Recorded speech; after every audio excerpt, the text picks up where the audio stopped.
आजचा दिवस थोडासा वेगळा सुरू झाला. सकाळी उठल्यानंतर मी चहा बनवायला घेतला आणि तेवढ्यात माझ्या लक्षात आलं, अरे गॅस तर संपलेला आहे आणि चहाची वेळ झाली होती. म्हणल्यानंतर चहा तर पाहिजे होता. म्हणून मी विचार केला, चला आपण वेगळं काहीतरी ट्राय करूयात.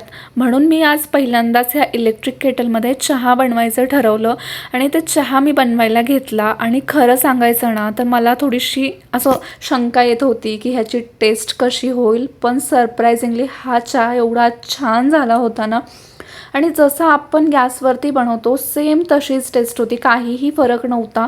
मग मी इथे गरमागरम मस्त छान असा चहा पिऊन घेतला आणि त्यानंतर लगेच चहाची भांडी घासायला सुद्धा घेतली. सकाळी सकाळी असं असतं ना, घरातली छोटी मोठी कामं आवरून घेतली ना की मग मला क्लिनिंग केल्यानंतर थोडंसं मनाला समाधान मिळतं. म्हणून मी हे चहाची भांडी, केटल वगैरे सगळं इथे व्यवस्थित असं घासून घेतलं स्वच्छ आणि ते धुवूनही घेतलं.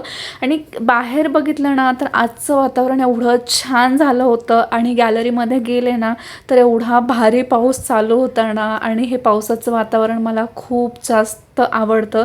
आणि तेवढ्यात ना आमचं सिलेंडरसुद्धा आलेलं होतं, त्यामुळे मी लगेच ते सिलेंडर लावण्यासाठी घेतलं.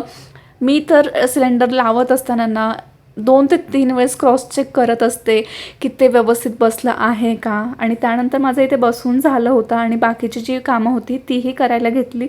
आणि मी इथे मिक्स डाळी ऑर्डर केलेल्या होत्या. मी म्हणलं की चला आपण आता व्यवस्थित हेल्दी डाएट फॉलो करतच आहोत तर डाळीसुद्धा खाल्ल्याच पाहिजेत. म्हणून मी ते आणलं होतं आणि ते इथे व्यवस्थित पॅक करून ठेवलं. आणि बाकीची पण जी काही क्लिनिंग होती तीसुद्धा मी करून घेतली. तर असा होता माझा आजचा छोटासा रुटीन.